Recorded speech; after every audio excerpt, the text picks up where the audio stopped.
Welcome to the Media Days with Muskogee Phoenix and Hassler Productions and Tiger Vision. And we have the Checotah Wildcats, Coach Zach Ross. Coach Ross, this is your third year, correct? Yeah. At Checotah? All right, Coach. Elephant in the room. You lost a number of Division I players to graduation. You returned 2 offensive starters, 3 defensive starters. Any coach would be a little scared of what's coming up, but you seem to have some firepower kind of sitting in your back pocket.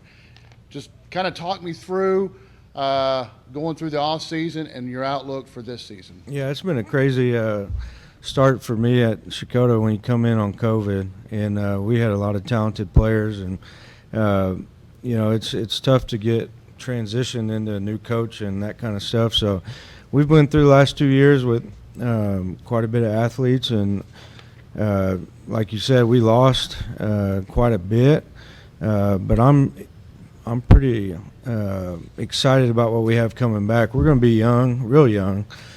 Some guys that have never started before that's going to have to step up, but the way these guys have been working since January, February, this summer has really been a big difference for what I see. That I think we're going to be all right, and I'm excited and looking forward to it. All right, Isaiah, we're going to start with you on the far, my left, television's, I guess, be left also. Senior defensive end. Isaiah, can you kind of tell me a little bit what you see the difference between maybe going into this season versus last season? I mean, is there a little bit more expectations? You guys having to step it up a little bit more? Or? I'm definitely having higher expectations for this season. Just seeing the amount of work that's being put in between this season and last season. We've got a lot of good players coming in, and we've got a lot of a really good work ethic this year. And I've got really high expectations. Levi, kind of the same question, but I want you to elaborate a little bit more on it. You lose a Division I offensive defensive lineman last year, and you're part of the Hogs. I mean, what is your outlook for the offense defensive line this season? I'm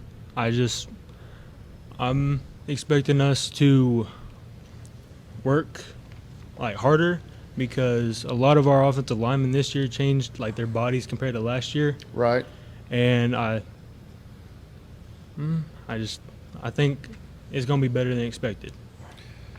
You think expectations maybe from, everyone looking from the outside is a little bit low?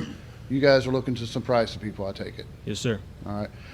Elijah, we're going to jump over to you, and your name has bounced around quite a bit.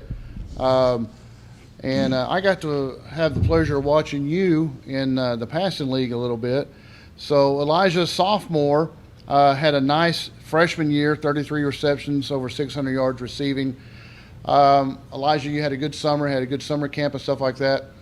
So expectations will start with just you. What are you looking from yourself?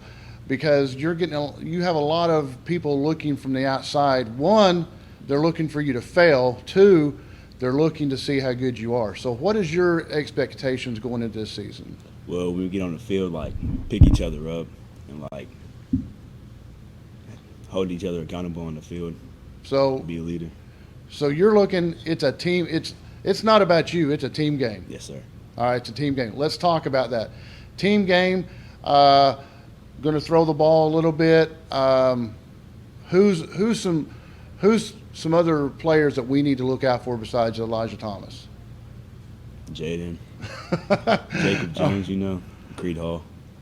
All right, so you guys, you in capable hands then. Yeah. All right, Jaden, we're gonna stop over to you since he pointed at you. Jaden, wide receiver, junior. Now, these receiving core is going to be looked on. So, how is your receiving core? Take away Elijah. Elijah got a hangnail, and he can't play today. Who else is going to step up for you guys? Man, we got everybody. We got Lane. We got Lane Elliott. He can step up. He could do it. Tyler Orman. We got one of our other receivers. He could step in anytime. I know we could trust him. Yeah. So like, and we know as a team we can't just rely on one player to get it done because we as good as the whole team. So like, even if we're missing one player, even if I'm gone or Elijah's gone or something like that, we'll always have someone who can step up. That's good to hear. Coach Ross, that's got to be music to your ears to hear that two of your wide receivers both say, it's not about me, it's about the team, and if we're missing one, everyone's going to step up. Do you feel a little bit more camaraderie or a little bit more of a team orient? And that's kind of what I was talking about earlier. With these guys stepping in the weight room, the leadership has picked up immediately, and everything that they've gone through, and we've kicked up our workouts quite a bit compared to what we were doing. But these kids have came and showed up, and they work together, they do it together, and that's what I'm excited about as far as a team. They're on the right path. Now, let's talk about you guys arguably play in one of the toughest districts in the state of Oklahoma. I mean, from top to bottom. I remember, from many years back that you could still have a winning record and not even make the playoffs. Let's talk about this district with your young team. What do you tell them going into this district? Yeah, I mean, I think there's Tulsa Webster, they dropped out, so we're going to have 4 non-district games. And really, we get 4 games to grow up pretty quick. But yeah, it's going to be tough. I mean, Lincoln Christian's top of the state. Seminoles got, I think, everybody returning. Stigler's pretty close to everybody returning. And then we added Berry Hill in there, and they've been predominantly a playoff team. And then Muldrow came in down from 4A. So there's not going to be any easy weeks. Locust Grove, Coach Neff's doing a good job over there. They're improving each year, and so they're going to be tough as well. So the faster we grow up, it's going to be a week-to-week deal in our district that we'll have to take care of. All right, guys, we've got just a few minutes. We're going to close it out with we'll start from Isaiah and work away. What's your expectations as far as the season? You think you're going to go 7-3, undefeated, playoffs? Let me know. I think that it's just going to all determine on each individual effort and how we work as a team. It could go either way. I mean, there's no given. We could be undefeated, or we could go we could win one game. It really depends. Isaiah's a glass half full kind of guy, isn't he? Levi, give me expectations.